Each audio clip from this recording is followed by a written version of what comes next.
जहाद तब तक चलता है जब तक ये जहाद के पोस्टर बॉय चलते हैं। जिस दिन जहाद के पोस्टर बॉय जाते हैं, जहाद खुद ठंडा हो जाता है। अब हिजबुल्लाह को देखिए, हसन नसरल्लाह और ऊपर के 20-30 लीडर निकाल दिए, हिजबुल्लाह आजकल शांत बैठा पड़ा, कुछ नहीं कर रहा, क्योंकि जब तक पोस्टर बॉयज ऑफ जहाद रहेंगे तब तक छोटे जहादियों को प्रेरित करते रहते। अब पोस्टर बॉयज को निकाल दीजिए, छोटा जहादी खुद पतली गली निकल लेता, वो खुद टिक्के बोटी की दुकान लगाना शुरू कर देता, कहता है टिक्का बोटी बेचो, इसमें कुछ नहीं रखा, नहीं तो अपने टिक्का बोटी बनना है। तो ये एक बिल्कुल भारत को समझना पड़ेगा, इजराइल से सीखना पड़ेगा, और इजराइल की कुछ ऐसी नीतियां जो हमें विज़ावी पाकिस्तान अपनानी पड़ेगी। मैं तो कह रहा हूं हमारा और इजराइल का जॉइंट दुश्मन है पाकिस्तान, और हम दोनों को मिलके जो भी पाकिस्तान का एसेट या न्यूक्लियर एसेट है, कोई भी एसेट हमारी सुरक्षा के लिए लॉन्ग टर्म में खतरा बन सकता है, we have every right to go and destroy it today. अगर अमेरिका फर्दो कर सकता है, नटांस कर सकता है, इस्फहान कर सकता है, तो किसी का बाप हमें जो करने में रोकना पाकिस्तान में वो नहीं रोक सकता। और ये आईए वाईए सब फर्जी है, ये सब बिके हुए हैं, इनकी कोई नहीं चलती। अगर आप में ताकत है, ये सब चुपचाप बैठे रहेंगे, कोई मुंह नहीं खोलेगा। Sir, Zaporizhzhia is running on backup generators, 2 में से 1 फेल हो चुका, अगर वो रुक गया, biggest nuclear disaster can happen in Europe. क्या कर लिया आईए ने? आपका ये जो क्या किराना हिल है, वहां फैसिलिटी बंद है, कोई इंस्पेक्टर जा पाया आज तक? नहीं जा पाया। फर्दो, नटांज, इस्फहान जा पाया? नहीं दे पाया। डेरा गाजी खान आईए जा पाया? नहीं जा पाया। अगर ये कहीं जा ही नहीं पा रहे, अगर इनकी औकात ही नहीं, तो हम काहे को डरे, किससे डरे? भाई हमारा ऑब्जेक्टिव है वो साइड बंद होनी चाहिए, वो साइड डिसमेंटल होनी चाहिए, वो जाके हमें करनी पड़ेगी। और मैं तो एक और मेरा हमेशा से निवेदन रहता है, देश के जीडीपी का 1% should be by default defence budget.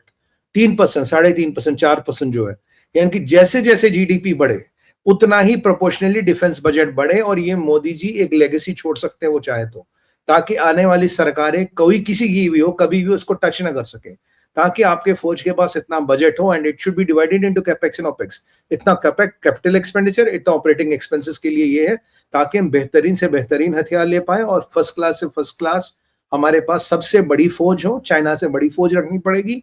और याद रखिए, जब जब भारत की एक्सटर्नल दीवारें कमजोर हुई है, या तो हिंदू कन्वर्ट हुआ है, या वहां से सनातन गायब हुआ, या हिंदुओं ने जजिया भरा है। ये 3 चीजें हमें इतिहास सिखाता है।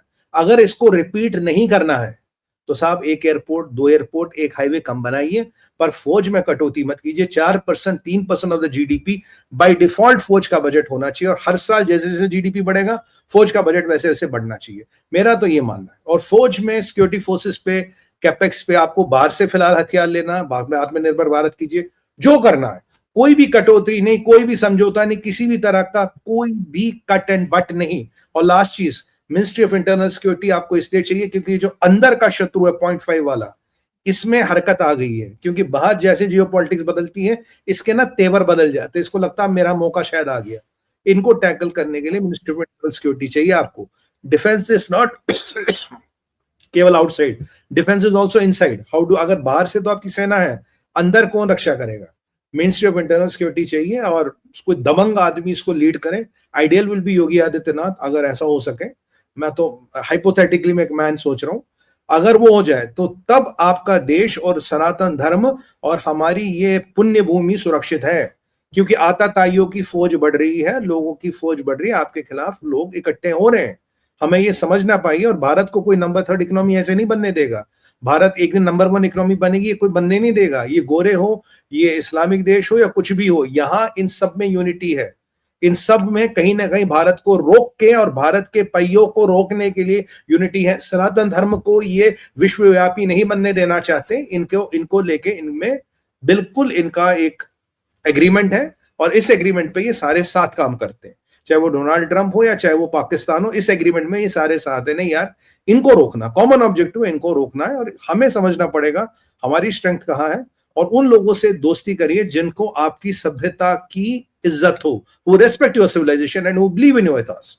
है ऐसी कंट्रियां, रशिया है, इजराइल है, बहुत सी कंट्रियां जो ऐसे मानती है, उनसे आप दोस्ती कीजिए। मेरा तो ये मानना है सर। और पाकिस्तान जब तक नहीं टूटेगा संजय सर, जब तक आप उसको खत्म नहीं करेंगे, आपकी और हमारी आने वाली नस्लें will live under a perpetual threat and a fear. और उसको खत्म करने के लिए पाकिस्तान को खत्म करना जरूरी है। अगर बॉडी के अंदर ट्यूमर होता, कैंसर होता, उस ऑर्गन को अगर आधा काटना भी पड़े, वो काटना पड़ता, तभी शरीर बचता है। ये तो बॉडी के बाहर का ऑर्गन है ना, इसे तोड़ के खत्म कर दो, डिस्ट्रॉय कर दो, तब तक आपकी है।